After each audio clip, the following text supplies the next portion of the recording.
Hello and welcome to this edition of Inside the Americas. Coming up on the program, from serving as his number two to a political rival, Mike Pence mounts a challenge against his former boss, the Republican frontrunner in next year's presidential race, Donald Trump. Brazilian President Lula da Silva unveils plans to eliminate deforestation in the Amazon by the year 2030. He's trying to reverse a trend accelerated by his predecessor, Jair Bolsonaro. And we'll take you to Colombia, where recycling is not just a way of life, but a way to make a living for thousands of families.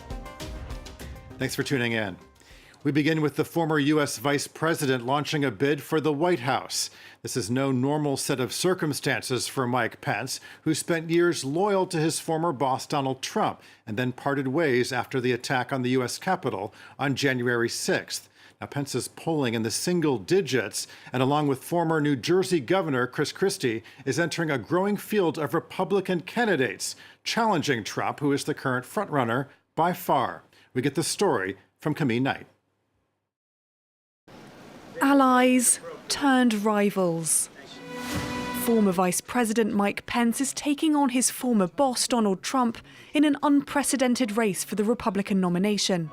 Before God and my family, I'm announcing I'm running for President of the United States. His announcement video painting a bleak picture of America under President Joe Biden. Timeless American values are under assault as never before.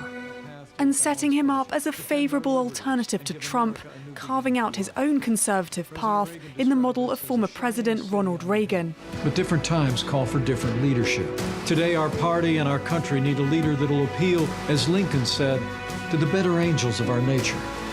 It's the first time in over 80 years that a former VP takes on his former boss in a presidential race. Mike Pence loyally served Donald Trump between 2017 and 2021. So where did it all go wrong? The relationship spiraled after Trump supporters stormed the US Capitol back in January of 2021. Trump told his supporters that Mike Pence could single-handedly overturn the election. I hope that our great Vice President comes through for us. He's a great guy. Of course, if he doesn't come through, I won't like him quite as much. Pence refused, instead condemning the violence perpetrated by Trump loyalists. And rioters were even heard calling to hang the former vice president, who had to be evacuated from the building. But I've also made it clear that President Trump was wrong. I had no right to overturn the election. And his words that day were reckless. And they endangered my family and others at the Capitol. Since then, the relationship has soured, and though Pence has avoided taking direct aim at Trump's character, the same can't be said for the former president. He had a chance to be frankly historic. But just like Bill Barr and the rest of these weak people, Mike, and I say it sadly because I like him, but Mike did not have the courage to act. Pence is just another name to add to the growing pool of Republican candidates. Former New Jersey Governor Chris Christie threw his hat into the race on Tuesday, calling Donald Trump a lonely, self-consumed mirror hog. The list of candidates also includes former Governor of South Carolina, Nikki Haley, and the man seen as Trump's closest contender, Florida Governor Ron DeSantis. Next to Miami, Florida, widely considered one of the U.S. cities most vulnerable to climate change. In the last 4 decades, the sea level in South Florida has risen by a startling 20 centimeters, and that's our number of the week. Even the most optimistic scenarios put Miami underwater in the near future. We have this report from Fanny Alau and Ketevan Gorgistani. With its white sand beaches, clear waters, and luxurious mansions, Miami is a top tourist destination. But this coastal paradise, built barely 2 meters above sea level, is now under threat. Because of ice melt in Greenland and Antarctica, we already have sea levels rising in South Florida at a rate of over 2 feet per century. Local authorities have been fighting rising sea levels by rebuilding beaches and elevating homes. For Harold Van Lis, these are just short-term fixes that will only delay the inevitable. You can see some new buildings over there putting in slightly higher seawalls. South Florida is on a very, very porous limestone. So as sea level rises, you can build all the walls you want, but we can't play the Netherlands or New Orleans. The water will come right under. The Joshes lived in this house for 16 years before selling it in 2020 for fear that it would lose value. That wall you see there becomes black. And the reason for that is because the water goes all the way at high tide and full moon, it goes all the way up, and the humidity stays there. When I moved here, this was at least a meter under. The couple chose reason over their dream house. They now live in a building 10 meters above sea level, and they were able to sell their house at market value to buyers less aware of the lingering threat. If we had sold to locals, it would have been much harder. But because of COVID and the nightmare that they lived in New York, we had a lot of people from New York moving here who are absolutely not aware of the rising waters because nobody lives underwater in New York. Besides rising sea levels, global warming is also causing bigger and more frequent hurricanes.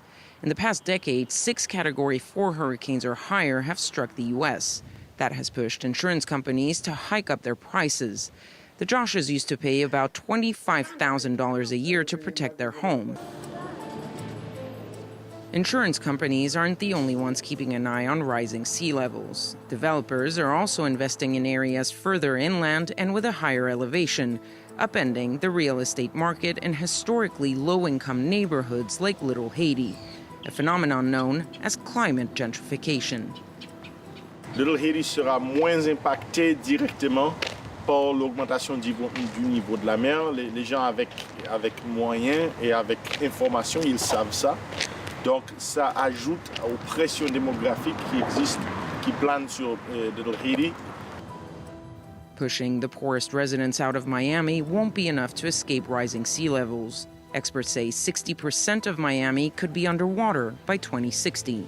And while elevated buildings might be spared, roads and sewage systems will be flooded, turning this paradise into a nightmare for authorities and residents alike. This week in Brazil, President Lula da Silva unveiled his plans to eliminate deforestation in the Amazon by the year 2030.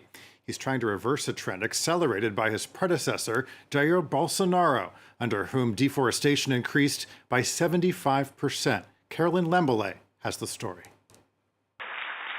Surrounded by indigenous leaders and members of his government, Brazilian President Luiz Inácio Lula da Silva on Monday pledged to correct what he described as 4 years of indifference and neglect under his predecessor, Jair Bolsonaro. We have just relaunched the plan of action and combat against deforestation in the Amazon. During my first 2 mandates, an earlier version of this plan produced the greatest reduction in deforestation rates in the Amazon in its entire history. Deforestation increased by 75% compared to the previous decade during Bolsonaro's mandate. Since his election last fall, Lula has made the fight against deforestation a centerpiece of his environmental policy. Mainly because of the Amazon rainforest, Brazil is largely responsible for the world's climate balance. That is why stopping deforestation in the Amazon is also a way to reduce global warming. I'm aware of the scope of the challenge of ending deforestation by 2030, but this is a challenge we are determined to achieve. He pledged to relentlessly combat illegal mining, logging, hunting, and fishing in indigenous territories. The new plan will use intelligence and satellite imagery to track these criminal activities. It will also introduce economic incentives to encourage conservation and will create a tracing system for products that are exported abroad from the Amazon to prove they are not from deforested lands. But the order is tall. Climate scientists estimate that to protect the Amazon from a tipping point, reforestation would need to occur over an area twice the size of Germany, a mission which could cost several billions of dollars. Next to Colombia, where recycling is not just a way of life, but a way to make a living for thousands of families.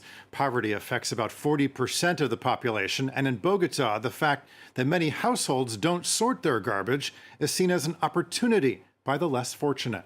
Our team in Colombia has this report. Day and night, they scour the streets of Bogota in search of cardboard, plastic and glass.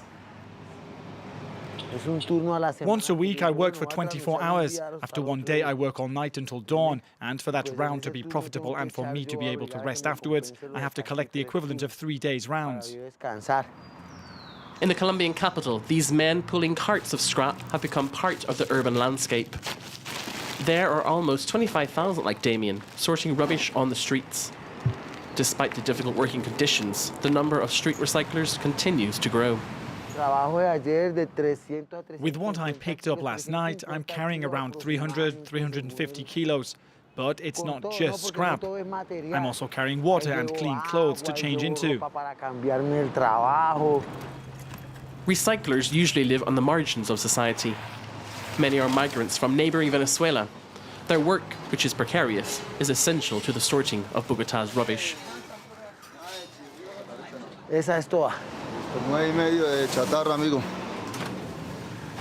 On average, they can earn between 2 and 4 euros a day, barely enough to survive and pay for a room on a day-to-day basis.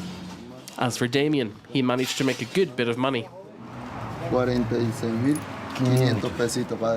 That's about 10 euros. Now it's time to rest before the next round. Since 2003, recyclers have had a status decreed by the Constitutional Court. According to the court, it is the government's duty to help them. But public policies have failed to deliver. Around 70% of the materials we process here and sell on come from street recyclers. For others, the boom in recycling has been an economic opportunity. This is one of the last stages before materials are transformed industrially. We started with a neighborhood collection center, and we've continued to grow thanks to the industry and everything that's evolved in Colombia in terms of recycling. It's grown a lot. Recycling in Colombia is not a small fry operation anymore. Alongside Uruguay's Montevideo and Mexico City, Bogota is one of Latin America's most advanced cities when it comes to recycling. But there's still a long way to go. In Colombia, only 17% of waste is recycled. And finally, the Brazilian singer Astrud Gilberto has died. And if you don't know her name, you might recognize her singing this song. Tall and tan and young and lovely, the girl from Ipanema goes walking, and when she passes, he smiles, but she doesn't see. The Girl from Ipanema was the first song she ever recorded, and it helped make the sway of the Brazilian bossa nova a worldwide phenomenon in the 1960s. She went on to record many other songs and enjoyed a 4-decade-long recording career. She was 83 years old. That does it for this edition of Inside the Americas. Thanks for watching, and we'll see you next time.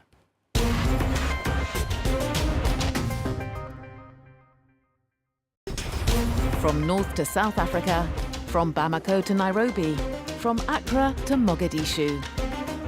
Bringing you all the political, economic, cultural and social news from Africa for a better insight into an ever-changing continent. Across Africa, presented by Georgia Calvin-Smith on France 24 and France24.com.